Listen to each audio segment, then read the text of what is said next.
Welcome to the 20th annual Reshaping Rochester Speakers Series. We've been doing this for 20 years, almost hard to believe.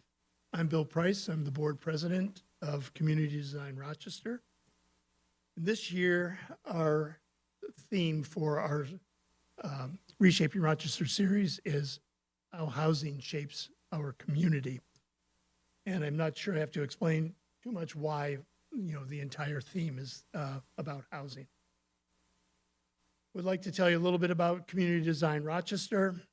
Fundamentally, we believe in the public realm, that the public realm is where the community thrives.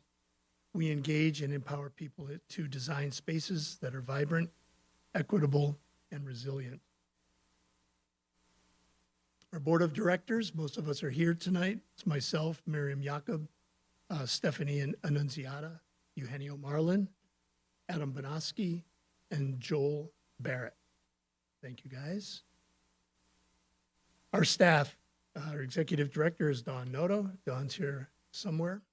Purva Marashi works with Labella Associates, and she comes in on a H-1B visa program, which is very exciting for us and also helps her out, works for both of us. Sanyu Darbella Uma is also with us as our design manager. Welcome to Sanyu. Unfortunately, I do have to inform everybody that doesn't know that we had the passing of one of our longtime members and former president, Paul Tankel. Paul was a young man, unfortunately. Thank you.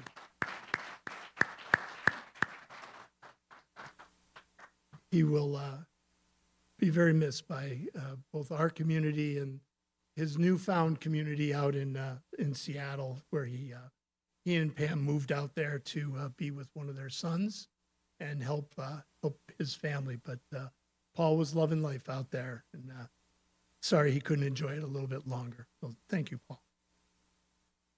I want to also mention that Community Design Rochester is generously supported by Monroe County's Arts and Culture Grant Program. Before we get started tonight, we would like to make an acknowledgement. This is our land acknowledgement, basically honoring and respecting the diverse indigenous peoples. We have gratitude for both the land itself and for those people who stewarded throughout the centuries. Tonight's presentation, if you are an architect and you need continuing ed credits, tonight's presentation will get you, I believe, 1 credit in the health, safety, and welfare category. So if you haven't, please sign up for that. And I think you have to stick through the whole project, the whole lecture tonight. We'll notice if you walk out and take note of that. And I think you do have to actually fill out a questionnaire, which I think you're all used to. This is some of the AIA Rochester standard language. And this is the course description and your learning objectives for tonight. So read quickly. Here we go. We are generously supported by community sponsors, and tonight's event is sponsored by Konar Properties. Tonight we're going to be talking, this is one of 6 events that we're going to have throughout the year. I'll talk a little bit about those later on. The 4 events are going to focus on tonight is the state of housing in Monroe County. And we're going to talk about real estate development and both a speaking event and a workshop event. And then that's going to be co-hosted with Urban Lands Institute in April. And then in May, we bring in Strong Towns, which is a national organization dealing with land use and transportation, very well recognized and respected organization to help us understand a little bit more of how to get the community ready for a growth in housing. And then our last one will be our own presentation on recommendations for Reimagine Rock housing.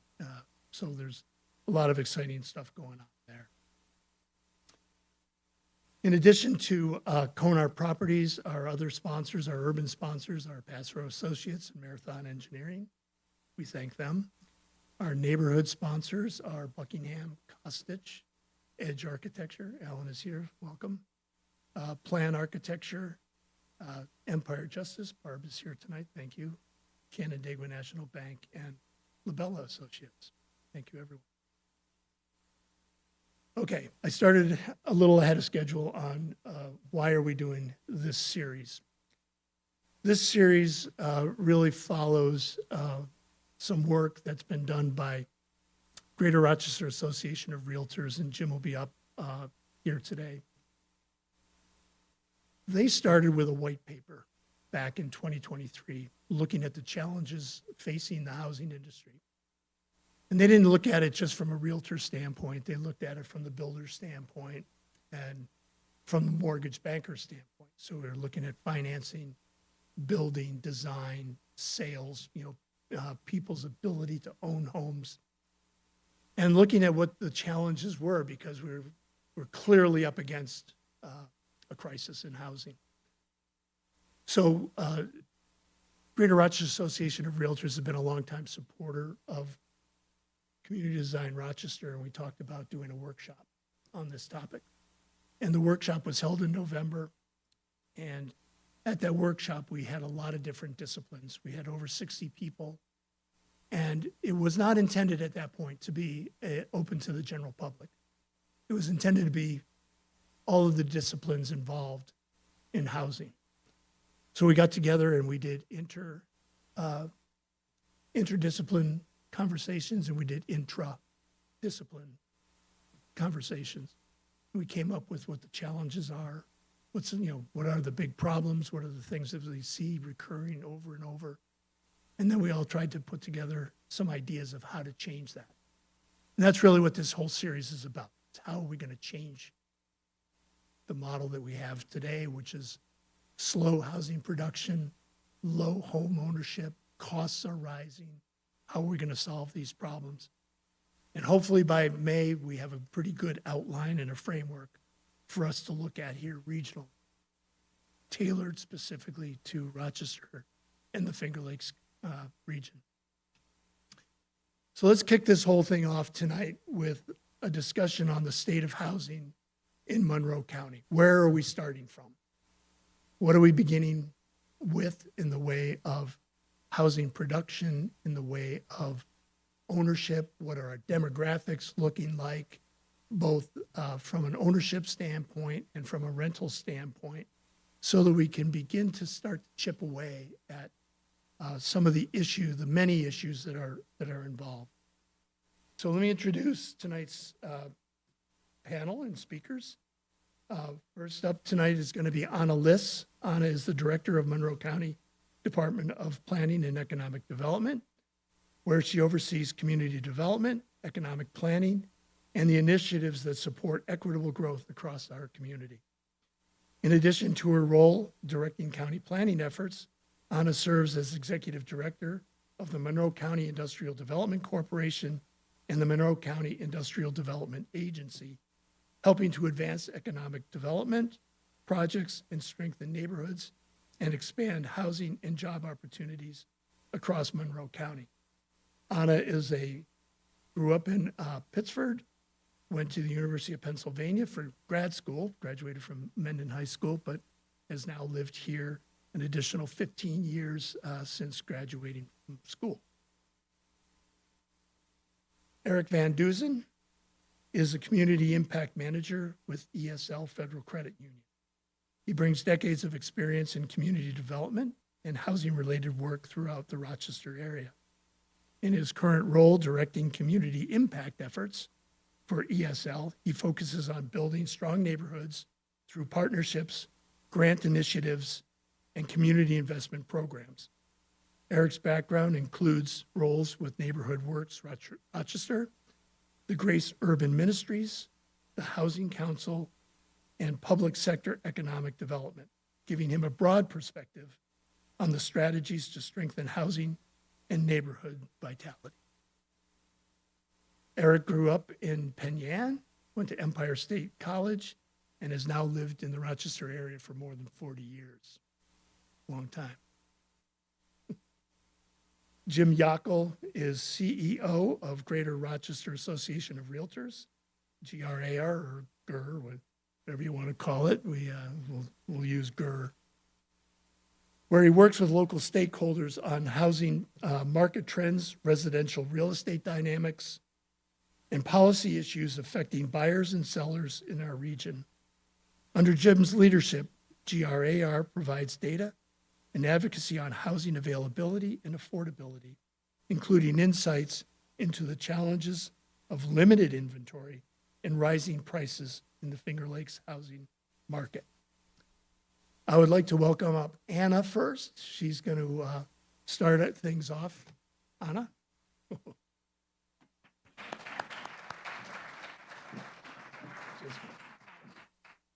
Good evening, everyone, and thank you for the kind introduction, Bill. Really excited. I'll try to get through my remarks pretty quickly because I want to get to the panel discussion because I think that's where the greatest quality is going to come out of tonight in terms of learning takeaways. I'm here on behalf of Monroe County, and I'm going to focus on tools that the county has recently set in place to try to address what has become a crisis in the housing market. We have our own swim lane, and there are a lot of factors in the crisis that we cannot address, but I'm a cautious optimist, and I think that with some of these innovative policy mechanisms, we will alleviate some pressure and get significant inventory online in the county to bring prices down and meet the demand. So the reason I'm here primarily is to talk about the County of Monroe Industrial Development Agency undertaking a housing market assessment in 2025 to inform its policies and priorities and basically get the Industrial Development Agency in a position, a data-driven position, to justify providing incentives for multifamily housing projects. So how did we get here? So an industrial development agency is set up to incentivize, first and foremost, industrial jobs, commercial jobs, job creation, and industry activity in the private sector, not housing, right? However, so industrial development agencies are set up under state law. They were established in 1972. That was right around the time that the Empire State was losing its competitive edge to other states, particularly in the South, because air conditioning was more accessible at the time and air travel. IDAs were set up to help level the playing field and by alleviating some of the tax burden at the local level. IDAs can do three things. We can abate property taxes, any new value new assessed value associated with an improvement to a property. We can exempt a project of sales and use tax, and we can exempt a project of a mortgage recording tax. In Monroe County, it's 0.75 percentage point on a mortgaged sale.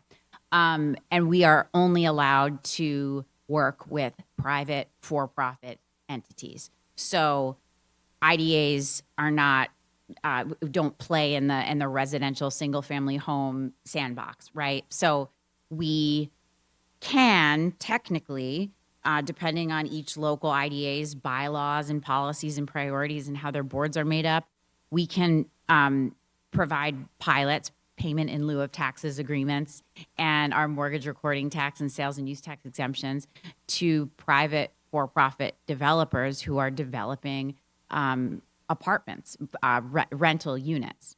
And historically, prior to 2021, there was no formal set policy at COMIDA.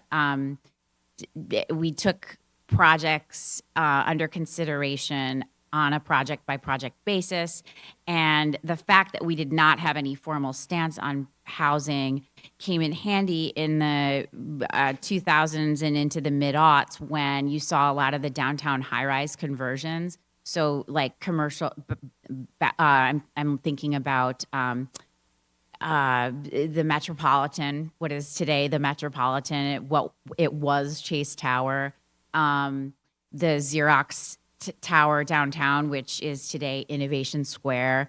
There was no longer a viable use for all of the office space that was concentrated downtown, and developers saw the only opportunity was to convert them into residential and mixed use, and their Comida was able to lend some assistance to make the numbers work and help those developers pencil those projects. We have a 7-member board appointed by the Monroe County legislature, by the president of the Monroe County legislature.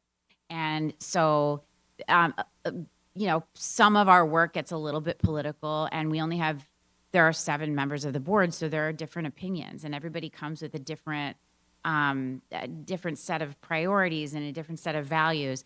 So while prior to 2021, we didn't have a formal policy, we did have some opinions and passions that were growing on the board at the time that the IDA should not be getting involved in housing projects at all whatsoever. And if we were to entertain an application from a developer for a housing project, it must be regulated as affordable.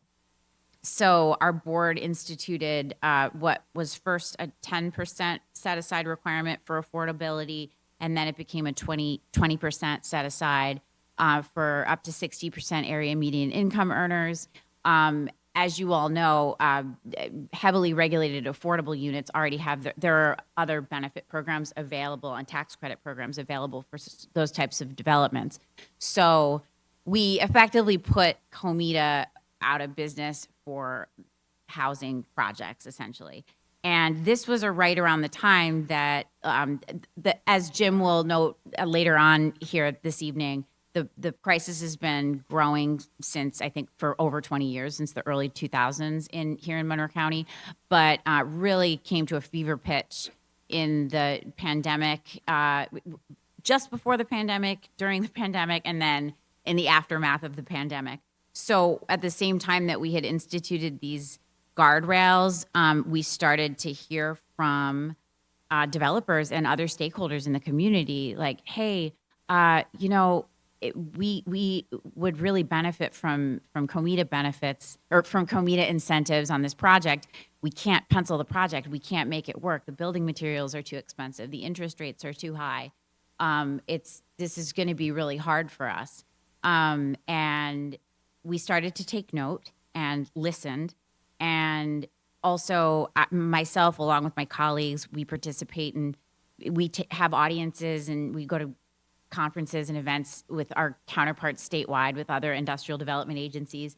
And many of these other groups were doing housing studies. We're taking really creative and interesting approaches towards housing. Steuben County has been a great example. Onondaga County, looking at the Micron project and the explosion of demand that is creating and will continue to create on their housing market. So I thought, let's take a data-driven approach here, and rather than allow our opinions and passions to direct our bylaws, let's get some professionals to come in and take a look at the numbers and tell us exactly how we should address the crisis. So early last year, we brought in MRB Group, which is headquartered in Saratoga Springs. They have an office here locally. MRB Group worked with many of our peer IDAs, including Wayne County. Wayne County is expecting some echo effect from that Micron project in central New York to impact their housing market. So we undertook a really practical ad hoc exercise with MRB Group to say, hey, look at the problem, assess the problem, and tell us what can Comida do, what should Comida do moving forward. And so we adopted this study in December, and now in this moment, as we speak, our doors are open to housing projects across a broad spectrum, market rate, senior. We do love to see affordability and accessibility, and we have longer pilot runways for projects like that. But we're open for business for market rate multifamily rentals, and we are formally this year going to update our uniform tax exemption policy, which is kind of the compact that COMITA has with all the various taxing jurisdictions, just to bless and formalize these pilot runways for housing projects, and bake them into our menu of options as COMITA. We have not updated our UTEP since 2012. So that's kind of how we got here, where we are. So I'm just going to rattle through some notable highlights from this study. So the for sale market, as you all have been observing and feeling, is extremely tight.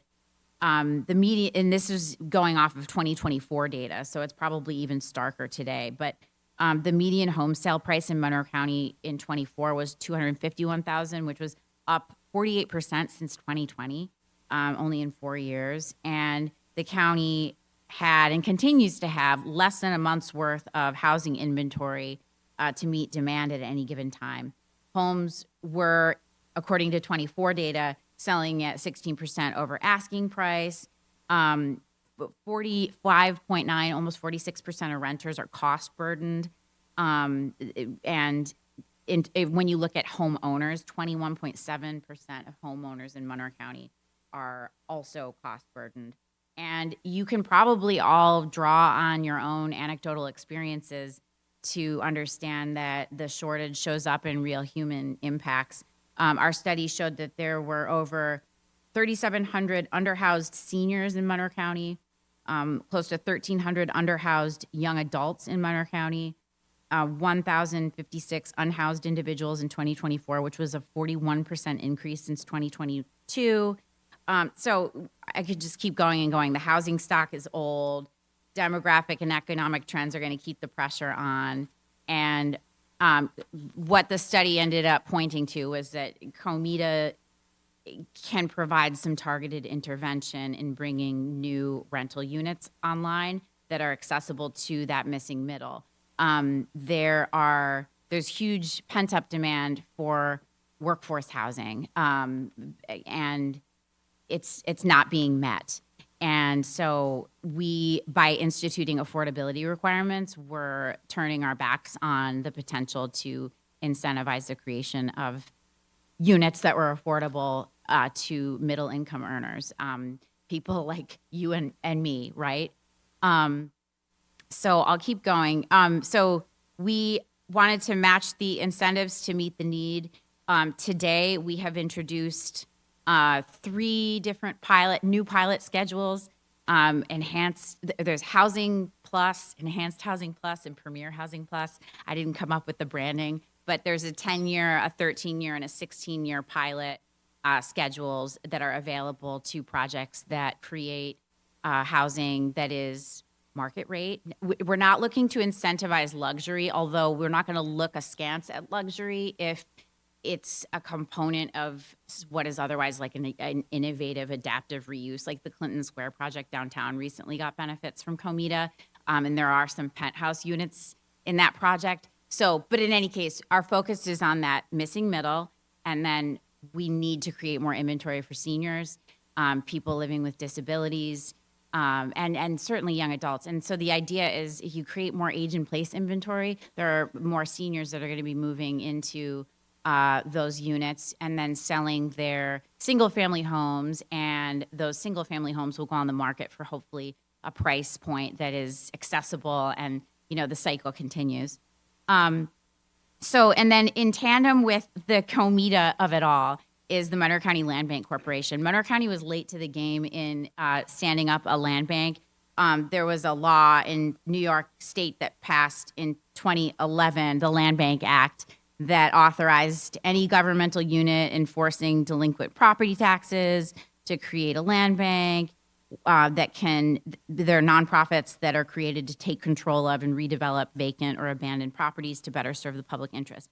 I won't get into the politics, but Monroe County, the city of Rochester stood up a land bank and has been very successful. The county had just a different policy focus for many, many years. And then my boss, Monroe County Executive Adam Bello, took office. He had been the town supervisor in Irondequoit and was really passionate about the whole notion of zombie properties and redeveloping them and bringing them back onto the tax rolls. And so it was a long-held vision for him to establish a county land bank. And so fast forward to the pandemic and the American Rescue Plan and federal dollars coming available to Monroe County, thanks to the Monroe County Legislature and the county executive, $1 million were set aside to establish the Monroe County Land Bank Corporation. And we have just, as of a month ago or less than a month ago, taken ownership and control of 3 residential properties in the towns of Gates and Greece. And we're working on putting some cross-modular units on those parcels, bringing them back onto the tax rolls and creating first-time home buyer opportunities for income-qualified buyers. And the work is only just beginning. 3 is not obviously going to move the needle on the crisis, but we hope that the way that it works is we will sell these properties, and then those resources and revenues will come back to the land bank, and then we will able to undertake future projects. And we're in a unique position with the in-rem tax foreclosure auctions, where we can, after a property has gone up to auction a number of times and hasn't been taken or purchased, the land bank can step in and grab it with approval from our legislature. So it's an exciting tool in the toolbox. And I full disclosure, I'm the vice chair, and Pat Gooch, our senior planner, is in the audience tonight, and he's our resident subject matter expert on the land bank. And we're really, fingers crossed, we're gonna make this a big success for Monroe County. So how do between COMIDA and the land bank and other resources at our fingertips, how does Monroe County help to move the needle? It's not a headline or a ribbon cutting or a press release. It's a stronger regional housing system, more projects that are actually feasible to build or pencilable to the developer in a high interest rate environment where tariffs are impacting cost of building materials, more attainable price points for the missing middle, and more distressed homes brought back into productive ownership. And this means county government and local municipalities, lenders, realtors, community partners, and the development community, and all of you in the audience here tonight as stakeholders are pulling in the same direction. And so for COMIDA, it's a clearer policy, smarter incentives, and a practical focus on feasibility. And for the land bank, it means turning liabilities back into assets and opening more doors for first-time home ownership in suburban Monroe County. So that's really all I wanted to focus on here, here this evening. And I'm going to now turn it over to my esteemed friend and colleague, Eric Van Dusen of ESL. I'm not sure, Eric, if you have any slides that I should be pulling up, but I'm going to leave that to Bill Price to be the AV expert. But thank you all.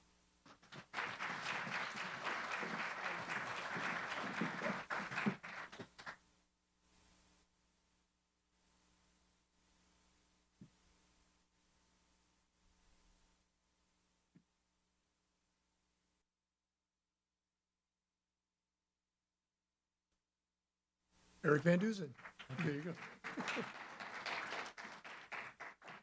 Excellent. Can everyone hear me okay? Yes. Excellent. As mentioned, my name's Eric Van Dusen. I'm with ESL. And I'm going to be talking about, for the next few minutes, a market study that was done back in 2021 that analyzed Monroe County's rental market, both the city and the county. And just out of curiosity, how many folks here tonight have read the market study? Excellent, good. So I'm going to do a high overview, and then, of course, we can get into more particular aspects of the study as we get into the panel discussion. I wanted to start off by saying there were a number of different partners that worked on this, including the City of Rochester, the Rochester Housing Authority, Monroe County, the Rochester Area Community Foundation, the Joseph Wilson Foundation, and ESL. The Area Foundation, the Joseph Wilson Foundation, and ESL helped to fund the study, and we also participated on the advisory group that helped to work with the consultant, who was CZB. CZB also did the market study for the City of Rochester in 2018, the housing market study that was done then. They know a great deal about Rochester's housing market. They were eminently qualified to do this study, and we were really pleased both with the process and the results of their findings. Why a market study? So there were a number of different questions the partners had related to Rochester's housing market, where there was certainly understanding about the cost challenges in the rental space, about quality standards in the rental space, private market rental space. What we wanted to better understand is how the private sector market operated and how they understood their challenges and their opportunities. Small landlords are the largest supplier of affordable housing in our region, and that's true across the country. So understanding their pain points is critically important to finding better solutions. Small landlords mostly operate outside of the affordable housing network, and we wanted to see if there were ways in which we could bring the affordable housing providers or the private sector housing providers more into that network. Approaches to improving rental property don't often address the challenges responsible landlords are having. We tend to focus on the challenges of the bad actors, but we don't often understand or focus on the responsible landlords and the challenges they may be confronting. Lack of market-focused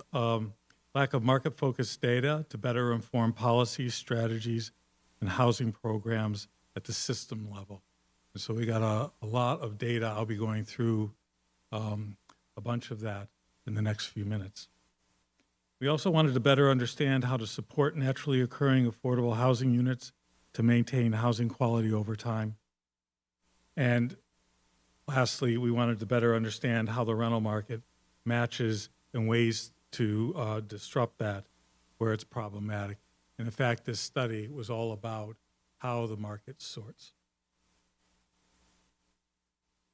In terms of how the study was framed, the first section took a deep dive into historic trends. The second part focused on the market itself. And then the third part focused on recommendations. In terms of the approach of the study, it was a mixed method study of quantitative and qualitative research. In terms of the data that was used to inform this study, you can see the long list of data on the screen. For those of you who are familiar with market research, nothing on that list is going to be a surprise, but it included MLS data, data from the county, from the city, and from the Census Bureau, as well as the Bureau of Economic Analysis. In addition to all of that, the consultants also did over 150 surveys of private sector landlords and interviewed over 36 landlords to further fill out their understanding. Let's move into the guts of the study and some of the key findings that the study surfaced. In terms of the trends, one of the things that the study documented was the loss of homeowners in the city of Rochester. And I know that that's not new to anyone in this room. What surprised me, though, was that the study documented that since 1970, all of the city's population loss has been from homeowner households, all of it. And what that amounted to was a loss of over 16,500 homeowners since 1970. It's a 35% decline. The rate of owner occupancy of single-family detached homes in the city was 70% in 2019. At the same time, it was 95% in the county. As rental households increased, formerly owner-occupant single-family houses became part of the rental supply. From 2000 to 2019, a total of 3,786 single-family homes converted to rentals. What was also interesting is that there's a significant conversion going on in the suburbs. Maybe not quite as much as in the city, but still a significant amount of conversion, a total of 2,674 in the suburbs over the same period of time. If you haven't read the study, I would recommend, if you're interested, going in, because there's more information than what I'm sharing. It actually breaks out the actual numbers within each of the towns that are converting. So it has a lot of detailed information that gets more granular than what I'll be sharing tonight. At the same time, the city of Rochester has been experiencing exponential growth in poverty concentration. And our mixed income neighborhoods are shrinking. In 1970, we had 36 mixed income neighborhoods. By 2019, we had 11. One of the things I think that's interesting with this slide is that it demonstrates that the challenge that Rochester has been having since 1970 is exponential growth and poverty concentration. Though there's been concerns about gentrification, that's not been our issue. As you can see, there were no high-income neighborhoods in the city in 1970, high income being defined as 120% AMI or more. By 2000, there were two. But since 2000, there's been only one other that's been added for a total of three. And we've had substantial loss of the mixed income neighborhoods during that same period of time. Many of you may have heard me talk before about my theory of change when it comes to neighborhoods, and that's that poverty concentration grows at the rate of one transitional neighborhood at a time, and that the challenge that we have is trying to shore up those transitional neighborhoods, those mixed income neighborhoods, so that poverty, the pattern of poverty is disrupted from growing outward to stabilizing the transitional edge, so we can push that transitional edge and then push it in and then push it in. And so I think that this slide really documents some of the challenges we're having in maintaining our middle neighborhoods, our transitional neighborhoods that are mixed income. In the city, it's smaller properties that define the rental market. Rochester's rental units are likely to be in smaller properties, mostly 1 to 4 units. We're going to talk about this a little later. The study documented that it's very hard for 1 to 4 units to pencil out. And smaller properties are, well, I guess I just said it. The smaller properties are difficult to pencil out as rentals, particularly single-family houses. In the suburbs, it looks different. In the suburbs, the rental market is defined by larger properties. Suburban rental units are disproportionately in apartment complexes, mostly dwellings with 5 or more units. City and suburbs are similarly rent burdened. This was, wouldn't say a complete surprise to me, but it documented something that I didn't have as clear awareness of, and that's that both city and suburbs have high levels of rent burdened tenants. In the city, for households who are making less than $20,000, 83% are rent burdened. For those that are between $20,000 and $35,000, it's 73%, and between $35,000 and $50,000, it's 33%. In the suburbs, the percentage of renters who are below 20% is 79%, a little lower than the city, and their numbers are fewer. But between 20 and 35, it's 81%. It's actually higher, and the numbers are comparable in terms of the number of renter households. And between 35 and 50, it's 41%, higher again than the city, and their numbers are comparable to the city. This is a pretty interesting chart, I think. And what it does is it displays the fact that not only do we have cost challenges in the rental market, but they're intensified because of the way the sorting is taking place within the city of Rochester. It's also true in the county, but it's not as pronounced. And what this is illustrating is that for families that make less than $20,000 a year in the city of Rochester, we're deficient over 15,000 units. But for families that are between between $20 and $35,000, we have a surplus of units. And for families that make between 35 and 50, we have a smaller surplus, but a surplus still. And this just talks about rent affordability. This is not talking about quality. At the same time, at the upper end, we have deficiencies in terms of supply. And so what's happening is that folks who are making less than 20,000 are renting up. And that's displacing folks in the 20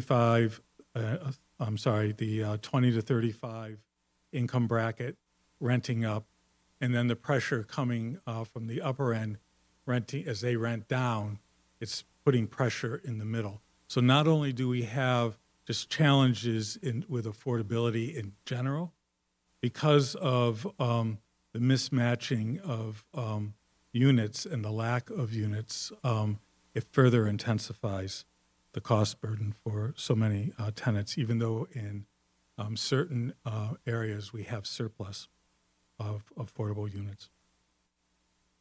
So let's get into the market sorting. So the market context that the rental study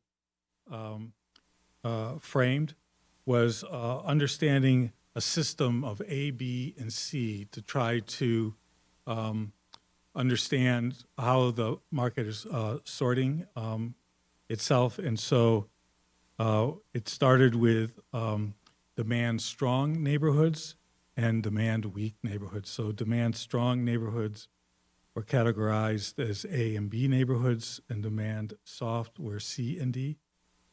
It looked at rental owners, so the landlords themselves, and categorized them by way of A, B as well, A being true pros, B's being contenders, and then C landlords being mom and pops, and D landlords being slumlords and marginal amateurs. And then in terms of tenants, tenant rating was based on risk. You have A and B tenants, which are low risk, and C and D tenants that represent high risk in the view of the landlords. And then properties as well. You have very good and good properties and fair and poor. In terms of where the locations are of demand strong and demand weak neighborhoods are, you can see from this map, they're almost, in terms of demand soft neighborhoods, they're almost all located within the city of Rochester. Demand is a function of both ability to pay and the willingness to pay. And the city is the core of the county and the core of the rental market challenge. Taking the A, B, C, D pattern further, the consultants went deeper into the definitions of landlord type, and you can see it on this chart, where true pros own and operate good quality property and have very strong balance sheets and rental low risk tenants, and where slumlords and marginal amateurs own and operate slum property in demand soft neighborhoods, have either no balance sheet or varying balance sheets, and rent to high risk tenants. In terms of the numbers of these various type of landlords, you can see it here, and this is from the city. The highest number is mom and pops. There's over 4,600 of them at the time that this study was done. In terms of landlord type, who have the highest number of rental units that they own and operate. It's the slumlords and marginal amateurs. In terms of the landlord attributes based on this way of framing things, you can see just the different types of practices that landlords engage in, and what the different type of landlord leans to in terms of those practices. So one of the things that I think is really important to note is that one of the, it's a little small on my screen, so forgive me for looking up, but landlords that buy single-family houses, A and B landlords rarely or almost never do, but D landlords almost always do. And those properties are very difficult to pencil out.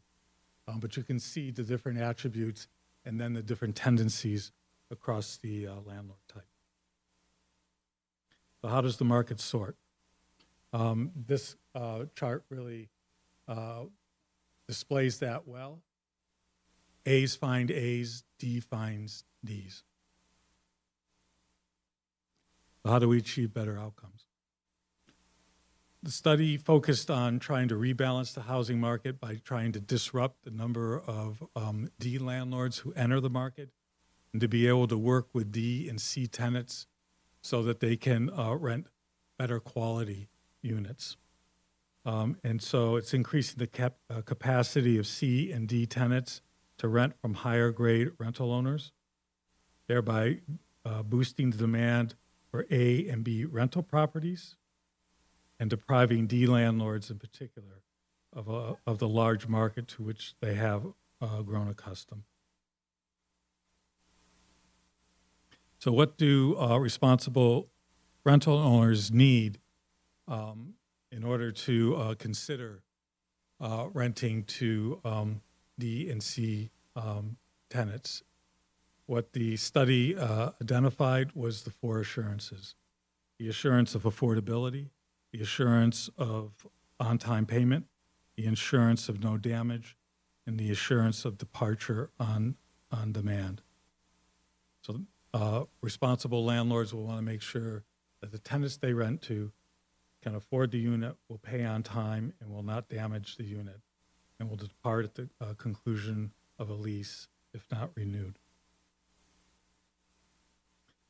Interventions to reduce tenant risk include rental subsidy, security deposits, and damage reimbursement grants. The chart shows calculation based on income of what the subsidy amounts would be needed in this illustration to rent from an A landlord with, or City of Rochester at the time that this study was done. The break-even rents were at $1,500.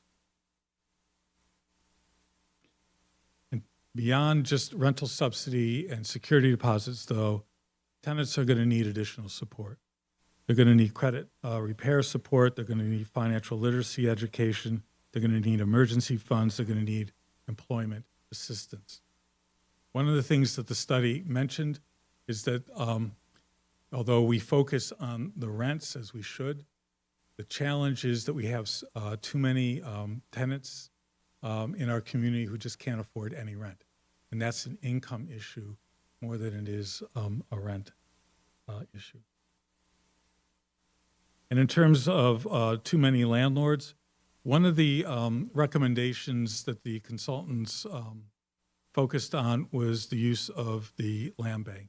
Anna mentioned the county's land bank. At the time the county land bank was in existence, the consultants focused on the city's land bank. And at that time, the land bank had what was called trump bid authority, which meant that they could go into the tax foreclosure sales and purchase properties for back taxes. So they didn't have to engage in the bidding process, which everybody else would normally need to do. In 2023, the Supreme Court struck down that authority, for land banks, so they no longer have the ability to purchase properties at the price of back taxes. They have to engage in the bidding as well. So it's harder for land banks to acquire as many properties. It's more costly. So this recommendation that was made then is predicated on a tool that the land bank currently does not have. But the land bank is still a powerful tool, and it's still, I think, is a resource in de-landlord disruption. The study recommended focusing on the mom and pops to help them improve their cash flow, debt-to-income ratio, management practices, and debt.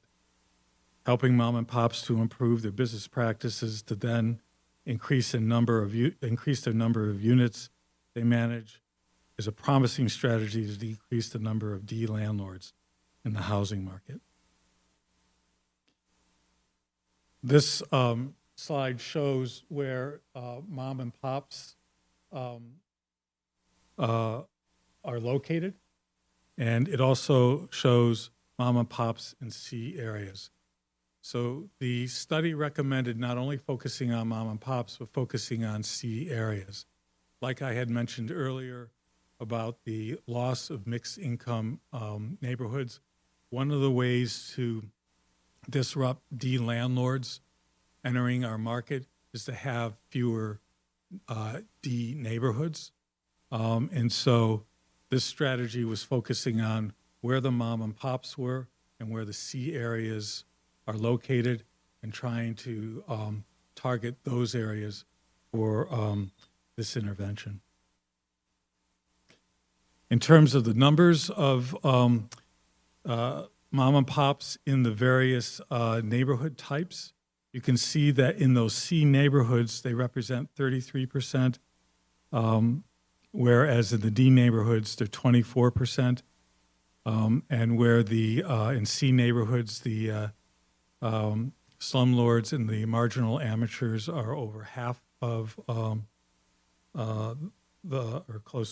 half of the market. They're almost 75% of the market in the D areas.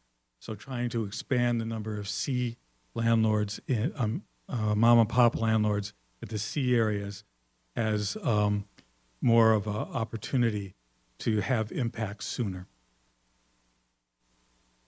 So C area target investments that the consultant talked about was investing in the C properties and blocks with few to no D properties. The right C property is both in trouble owing to neglect and location, yet recoverable for a reasonable price and risk, certainly more reasonable than in D areas. Provide more rehab support than meeting, and the need to be able to provide more rehab support than just meeting minimum code standards. They talked a lot about that. They said that investing only $5,000 or $10,000 in a property will not bring it to quality, that we really need to focus larger dollar amounts to really raise the quality and reposition both the property as we try to strengthen the neighborhood. Improving D properties in D neighborhoods will require a very different strategy. In D areas, what the consultant recommended was taking a whole block approach, and that was literally a whole block approach, where you take a street or a few streets and really touch on as many properties as you can with a combination of rehab, build, and demo. And they built out cost analysis for what that would cost and how that might look like in different ways to approach it.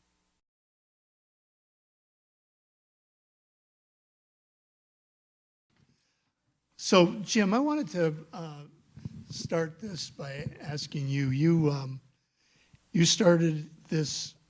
I guess it's a group or it's a initiative. It's called Reimagine Rock Housing. Mm-hmm. What really led you to kind of think of that initiative and kind of where I mentioned a little bit about it, but how did it come about, and where do we stand today with that? The short story of how it came about, we have an annual economic forecast breakfast for our industry, and as I was preparing my comments in 2023, what we noticed is the downward trend in homes available for sale. And as I started doing some research to figure out why, I noticed that it literally went back 20 plus years to before the recession. And there are, as you start digging in, you find there are different reasons for that. There are many reasons. Some are minor, some are major. But it became this obvious problem that needed to be addressed because we were just kind of doing the same things over and over and trending down, and nobody seemed to be taking notice.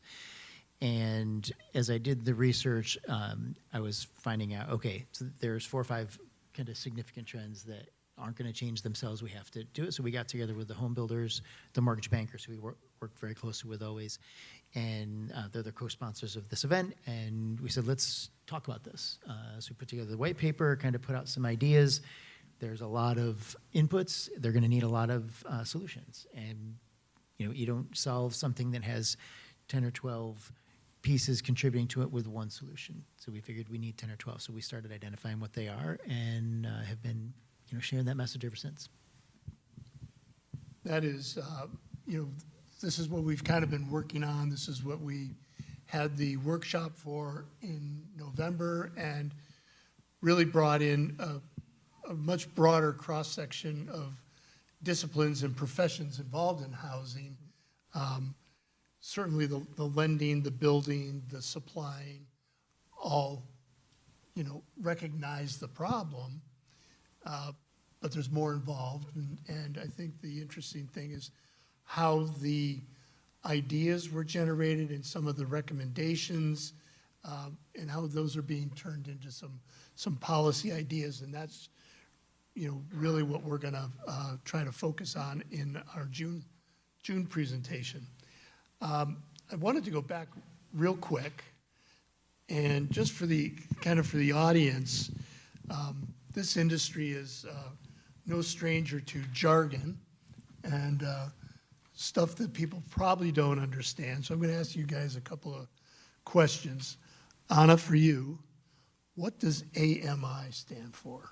Area median income. Okay, area median income, and why do we use that so much? And what is our area median income? Do you have a?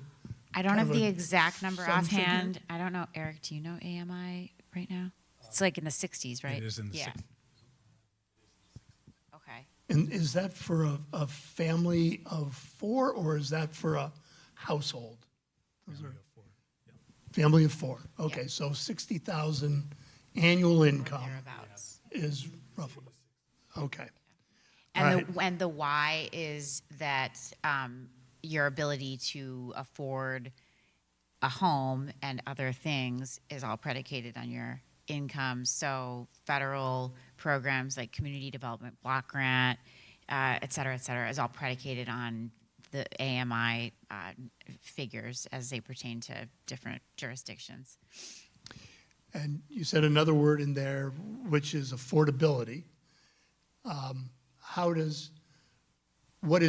defines affordability?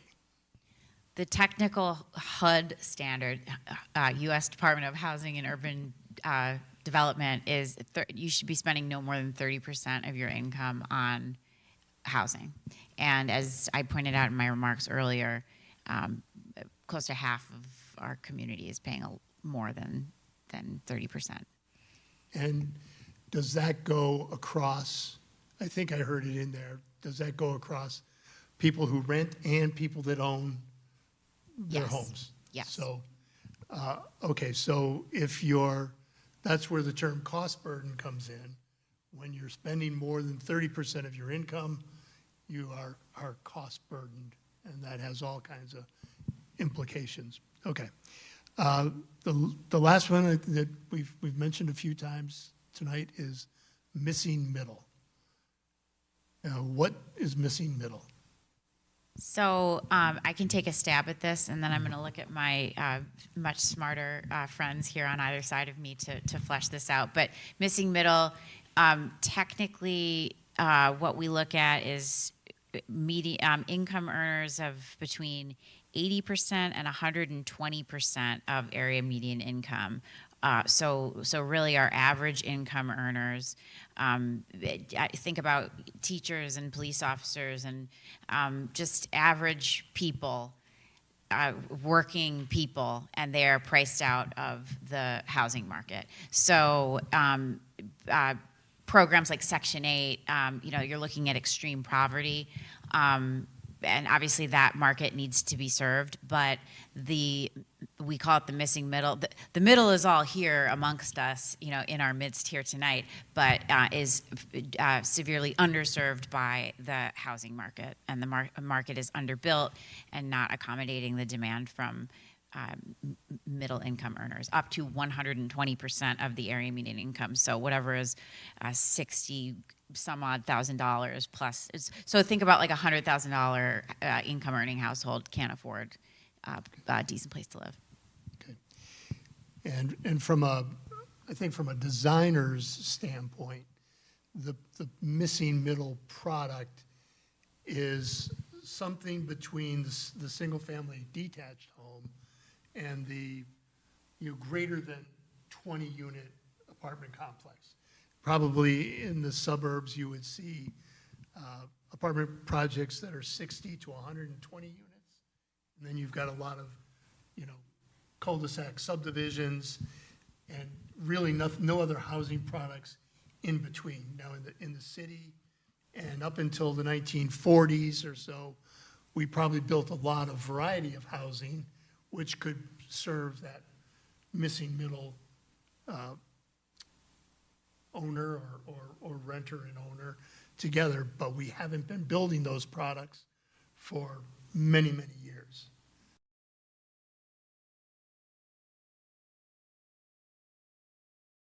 I'm going to open it up to the audience. If you guys have any questions or comments, we would welcome those. I'm going to ask one more question while you guys think of them. And Dawn and Sanyu, do you have microphones that you can give folks?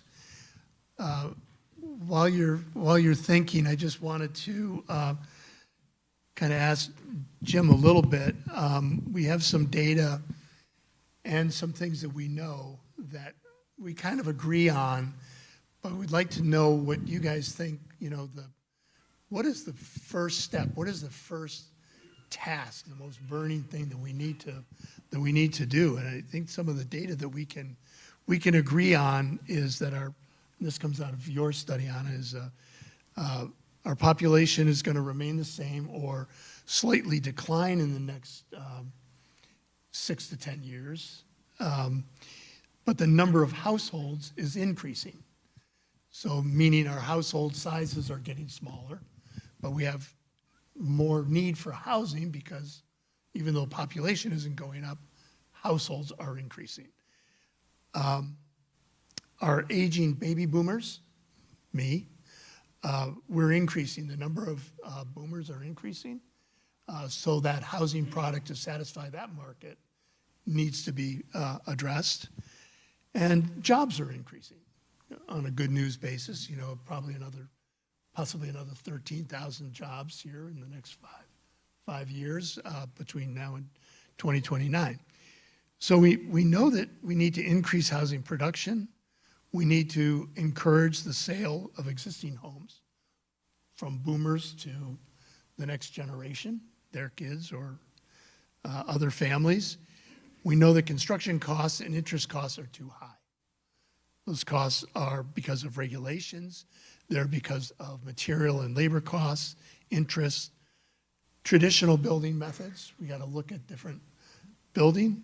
We know that not in my backyard, NIMBYism is a serious problem to getting projects improved. And then we know that ownership is getting further and further out of people's reach. So if you had a magic wand and you could do one or two things, what would you see being maybe the first thing we got to do? think the easiest solution that gets all of this moving and starts that movement chain we've mentioned a couple times is addressing the baby boomers, independent senior living. The generation is aging out. Many of them would like single floor, maintenance free, simpler living, smaller scale. There isn't any. Every project that comes online has huge demand. There just aren't enough choices for them. We had a table at the Rochester Home and Garden Show, and that was the number one conversation of people that came by to talk about housing was, I'm one of those people. I have a 4-bedroom home. I don't want to be in it, but there's nowhere for me to go. So embracing our seniors to give them the type of housing that they need that is safer, for one. If they're taking up a 4-bedroom home and they're only living in the first floor and haven't been upstairs in 2 years, the question is why? And it's because there's nowhere for them to go. So the good news there is we talked about market rate housing, and market rate independent senior living is something that a lot of people would build, and you can build it profitably, and you can charge significant rents for that. That seems like the wrong solution, but there are plenty of studies that show the movement chain very quickly from a luxury senior housing or luxury apartments moves down into low income positive benefits in 3 or 4 steps and in the matter of a couple of years. So if we have developers who are sitting on the sidelines who say, I can't make money in housing, and we can convince them to consider independent senior living, they start building this, we start that movement chain, and all of a sudden that middle market housing is not missing anymore. It's now on the market. Probably needs some work, but that's okay, because then it gets everybody moving. At the same time, addressing that lowest income housing segment, there's a shortage there. We can address that, but we have to be addressing multiple segments at the same time. And that's going to take a different approach than what we've done traditionally, because we tend to go for big projects and big headlines.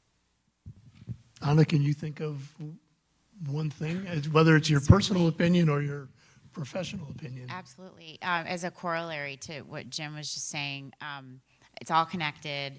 I think we need a paradigm shift around modular manufactured product right now.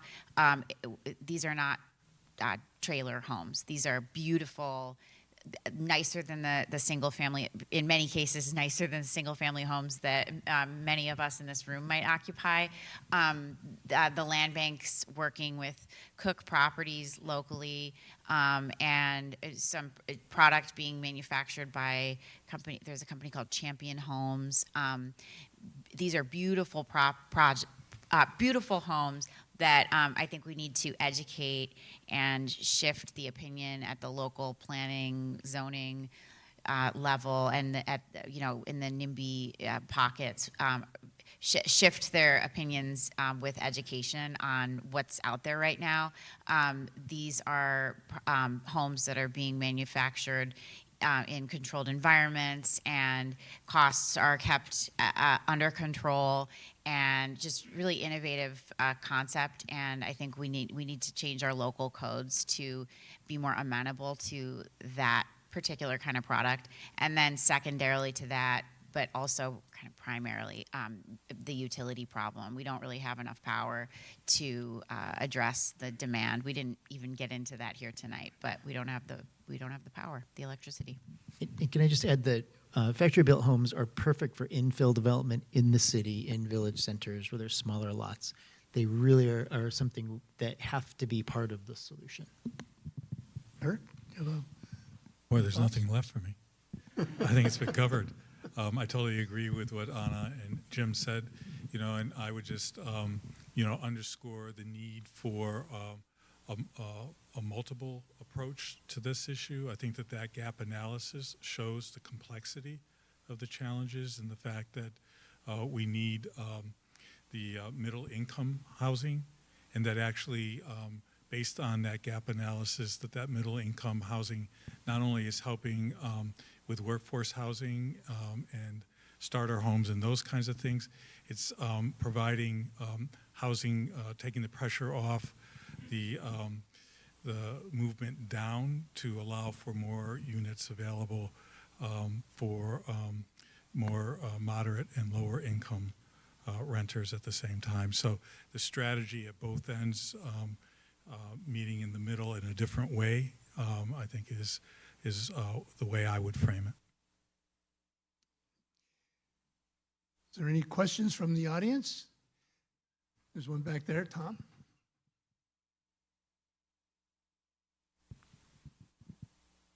Hi, this is Tom Myers. One question I have is, one of the problems is, of course, credit score for low-income renters. Is there anything being done for rental payment reporting as a strategy to boost the credit score by only reporting the on-time payments? They can raise their score by 60%, 60 points, just by having on-time payments reported. And is there anything that's being done with the people that are rental people reporting this information? Yeah, I can answer that. So that's an excellent point. And the city's Office of Financial Empowerment actually has a pilot program where they're working with, I think it's the Housing Authority. I know of one private sector landlord in the mix, and there might be another, who in fact are doing that to demonstrate, in fact, what you're saying, that the on-time rental payments are not being recorded to the credit bureau, and they're for tenants who are paying their rent on time, they're not getting the credit benefit for that. And so there is a pilot that's underway now to demonstrate, in fact, proof of concept with that, and it's, I think, very promising. Thank you, Tom. Any others? In the back, in the middle? Thank you. Hi, everyone. I've enjoyed hearing your insight on the housing issue. I have a question about the seniors. So it sounds like your solution is to have seniors who have multi-bedroom house, single-family housing, and have them go into multi-unit independent living where they will pay market rate rent. The seniors in, let's say, the city, depending on how much savings they have to pay that market rent, how long can they pay that? And I guess, depending on how long somebody lives or what their other care needs, what would happen to somebody who would, let's say, sell their 4-bedroom house for, I don't know, $250,000 or whatever you said the normal cost is? How many years would that get them in this other scenario? I've heard some seniors are actually renting out their houses and using that rent to then pay for independent living. So I guess, how do you get because I would think you would want to, how do you get the buy-in, and what happens when you run out of money? Yeah, that's a great point. And in the interest of time, I really shortened my remarks on that. And you're exactly right. The main point I was trying to make is that there are developers who have the means who are not helping to solve this housing crisis, and that's one way we can bring them into the solution. By all means, that is not the only way we help take care of our seniors. There are people across the income spectrum who need different solutions, and to some extent, we're providing those now. Adding capacity should moderate the costs across the board to some extent. But there are programs that we can leverage that are already in place to take care of that. But I didn't mean to imply that every senior should just go to market rate housing and spend all of their money. But that is one way to free up the middle market from people who already are saying, I don't want to be here anymore, and it's now unsafe for me, and I can't afford it to be here, and I'm deferring maintenance, which leads to more safety issues, which leads to more costs down the road. If there's a leak in my roof and I ignore it because I don't have the money, and then it becomes a big leak, and now I have to repair on the inside. We've done the same thing. We've put them in a very tough financial position. So lots more nuance to that goes into the answer. Ginny? Oh, I'm sorry. oh, I'm blinded. You I got the can't mic. see Go it. for it. I guess another approach in that situation would be if the lot is large enough, if that senior were to build an accessory dwelling unit on the property and move into that, and then be able to rent out the house or have their relatives move into it. Or if it's a large house, maybe it used to be a duplex and it got deconverted to turn it back into a duplex. And so there's things that we can do to make that process easier by right on any R1 property. Should be able to have an ADU or become a duplex or something like that, and that would unlock housing without causing people to even have to move out of the neighborhood. I think that, that's an excellent point.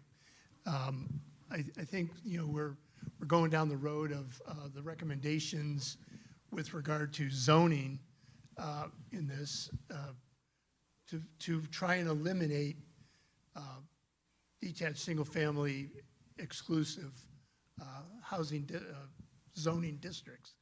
That you would say that the minimum would be one, but maximum in what is traditionally a detached single-family district could be 2 or 3 units.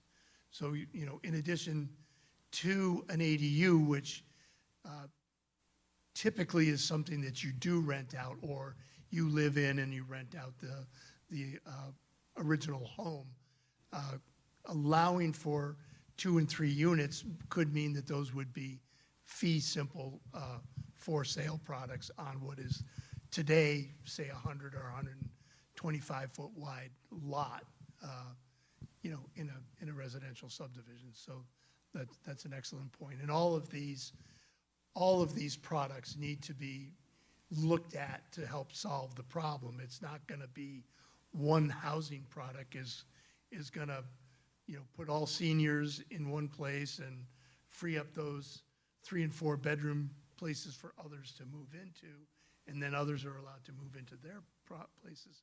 It's going to be certainly a multi-pronged approach, but the zoning codes need to reflect that capability. And that's where we see a lot of regulatory issues. What I think number one is we need to have kind of a community-wide mind shift we have to address this, and it's going to take some creative solutions. It's going to take some things that may seem like we don't want to do that, but we have to examine them anyway. And a good example, I had a meeting with a gentleman who owns a company who basically does boarding houses. And 100 years ago, boarding houses were very common. I'd say most of us probably lived in a boarding house concept after high school, after college, and it works for a certain amount of people. There are 35 million unused bedrooms in our country. And his point was, we don't have to build our way out of this. We just have to utilize what we have much more efficiently. And that, again, that's not for everybody, but there's a compelling case there to say, we should be more accepting in zoning code or just societally about a boarding house where someone who has a 4-bedroom home could rent it to 4 individuals. And it's a profitable model. It provides people what they need for a short period. You're not going to live your life there, but it's another transitional piece to get us to where we have some of these other solutions. So I'm open to any conversation, and we'll see where it fits, if it fits. And the governor was in Rochester today doing her recent stump around let them build, and making some modifications to seeker. So the crisis has hit such a fever pitch that it's gotten all the way to the highest levels of leadership in Albany, such that we are pressing pause on some pieces of the climate law that was passed in 2015. We're opening our minds and hearts to the notion of like nuclear power in order to accommodate demand for new builds. So I think the changes are starting to, the ice is starting to melt, and because the message is coming from the top down, at least in New York State, that like we need to address this crisis. And obviously it's a home rule state, so every town, hamlet, village, city gets to decide how they want to implement housing and what projects they want to greenlight. But I think this concept is becoming more and more common now, and it's touching all of us individually, whether it's affecting you yourself or someone in your family or a loved one. So I think it's happening, and hopefully the momentum continues. I'll just touch on, Jenny, just one sec. On the issue of how do we make that change happen, almost unimaginable heavy lift to get towns to change, particularly when the NIMBY movement is so vocal. We need to work with communities that are favorable to the idea of changing the codes, allowing ADUs, reducing the number of residential districts from, in some cases, 6 or 7 separate residential districts down to 1 or 2, where we allow this real mix of housing to occur in all neighborhoods and to increase density. So there's towns in Monroe County that it's not going to happen in, not under the current climate, but there are several that are friendly to this idea and would go for those changes. We want to make sure that that change happens in those places first so that others can see what the positive impacts are. Ginny, and then I know you've had your hand up. I'm glad that Anna brought up the climate law. I have a question about the Comida incentives. So even though the governor has talked about delaying the climate law, we still have a state goal of reaching 85% reduction in greenhouse gas emissions by 2050. Monroe County has a goal of 80% reduction. It's from a different baseline by 2050. The incentive program for housing, though, is not really aligned with that. So, for instance, the new Premier House Plus, whatever it's called. Premier Housing Plus. Premier Housing Plus is a 16-year pilot, right?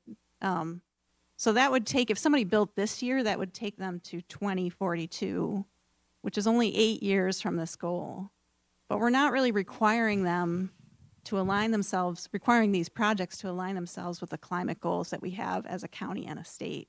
So my question is that something that Comida is considering? It's actually one of the Monroe County Climate Action Plan strategies is to align Comida incentives with this ambitious emissions reductions goal. So what sort of conversations have you had at Comida? I know you just approved a project up in Greece yesterday that is, I'm assuming, going to have gas service. So this is locking in emissions for decades, and we're incentivizing it. So I'm really concerned about that as a climate activist. That's a great question and an excellent point. And I'm glad you pointed out the county's climate action plan, which was developed and finalized and adopted. I think it was formally adopted by the Monroe County Legislature. I think it was last year. Looking for Pat. 2023. Thank you, Pat. And in tandem with that, we're also working on an update to the county's comprehensive plan for the first time since 1979 was the last time the county's comprehensive plan had been updated. So stay tuned. That's hopefully going to be a 2026 development. All of these plans do incorporate, do touch each other. So the active transportation plan, the comprehensive plan, the climate action plan, all acknowledge each other, and they're all woven together in different ways. And so while Comida adopted this ad hoc housing study in 2025 that made the case for why we should be incentivizing more housing units, we have not yet formally updated our uniform tax exemption policy, which is the sanctioned menu of pilot schedules that are agreed upon by all of the taxing jurisdictions in Monroe County, the towns, the villages, the school districts. That's something that we are just now starting to work on. And as we update our UTAP, our Uniform Tax Exemption Policy, to reflect these new housing pilot schedules, we are also going to be modifying certain other aspects of our UTAP. And we will be pulling in recommendations from the Climate Action Plan and the Comprehensive Plan and other planning documents in our UTEP update. So for the time being, we do not have any formal stated policy with regard to climate in our UTEP, but that is something that is a work in progress. And as we update our UTEP this year, we will seek to bake some of those findings into our formal pilot schedules. I know, Pat, did you have a question? Okay. And then I'm going to go over here. I just had a question about the, looking at the communities, the neighborhoods that are rated C and D, not desirable, and what is being done to help those neighborhoods, and also that, like, I'm really shocked to see that the slumlord and, well, I guess I'm not shocked to see it, I just don't like to see it, that the slumlord and marginal landlord rate is so high in those undesirable neighborhoods. But I think that that's kind of historically been, something that has happened here in Rochester that is doesn't seem to be getting better. And I'm just wondering, I know you had mentioned Eric, some of the plans to make those neighborhoods more desirable. I was wondering if you could talk a little bit more about that. And also potentially we could talk maybe about what regulation-wise is being done to these slumlord landlords to ensure that they are not allowed to operate in these neighborhoods. If they are not going to take care of properties, if they're going to be slumlords, what are we doing as policymakers, I guess, to take properties away from them if that's how they're going to manage the properties? How do we manage D landlords? There's currently, a couple years ago, there was the Quality Housing Task Force that met and came up with a variety of different recommendations. And so out of that came enhanced code enforcement. So the city beefed up its capacity for code enforcement, so that was a part of it. And the other part of it on the enforcement side is they hired a lawyer that was focused on the worst landlords. So the city is aggressive in going after the worst landlords. And so those are examples of some things that are happening. Certainly more needs to happen. The city also in the last couple of years went through a process of rating the different properties and landlords so that tenants can be aware of the quality of the property and landlord that they might be thinking about renting from. So that's another tool that's out there. And I'm trying to think now, what were the other questions in terms of things to improve the neighborhoods, to make them more desirable? Yeah, there's a couple of different things that are happening out there. I'm sure all of you or most of you know about Connected Communities, the work that they're doing. So they're working in a weak market neighborhood, and they're focused on a variety of different things, cross-sector approach, but it's development forward. So one of the characteristics of a weak market neighborhood has historically been that there's been high levels of vacancy. So there's a lot of vacant lots that are pockmarked throughout these neighborhoods because up until recently we were oversupplied. So all of those household families that left the city of Rochester left behind single family houses that investors purchased, and those that weren't purchased got torn down. And so what Connected Communities has been doing is year over year focusing on those lots and working with Habitat and other developers, getting single family houses built on those lots for home ownership, They're also working with, or have worked with, the area, or RHA, the Housing Authority, with home leasing and some others to build not only single-family houses, but some rental units as well, affordable rental units.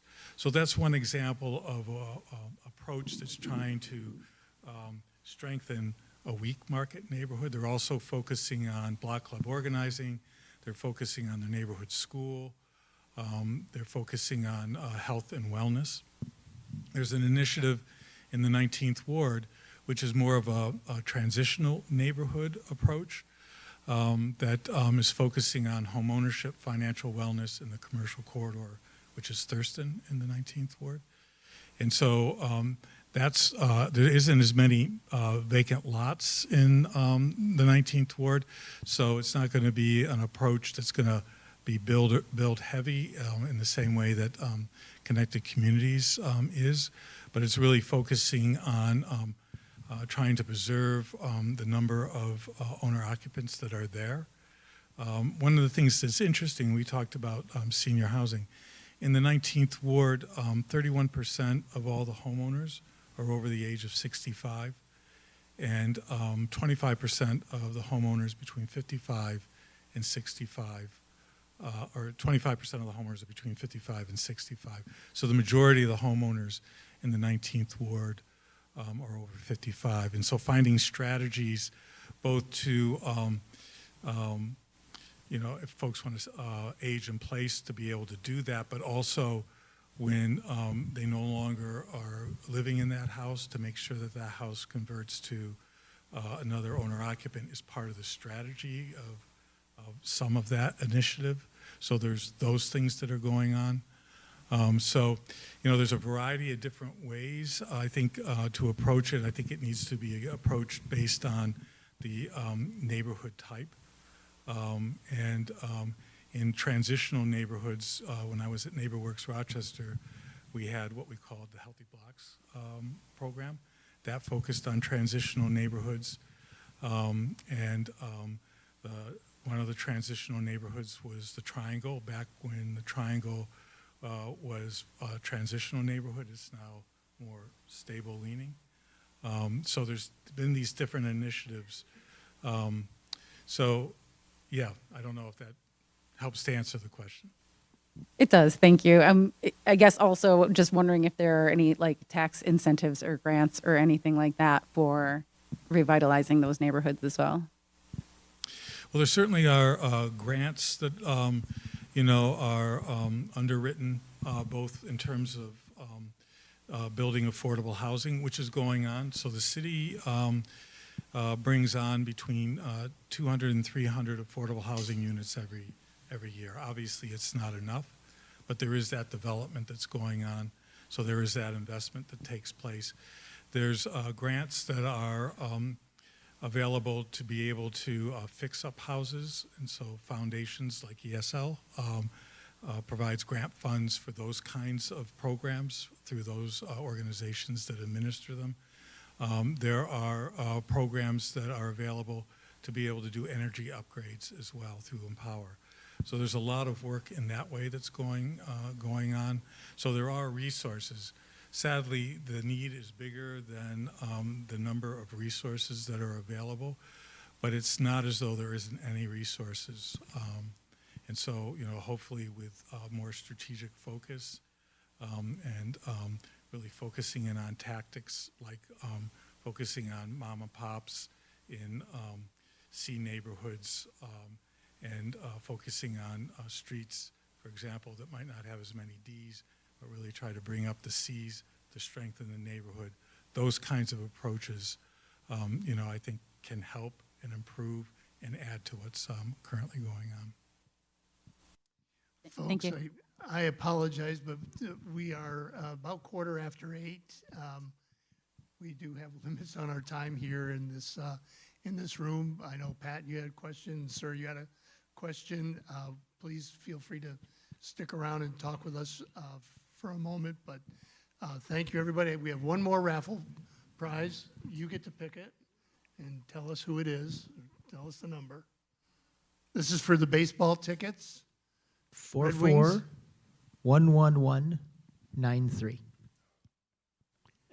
It is not him. Who got it? We do. 44-11193.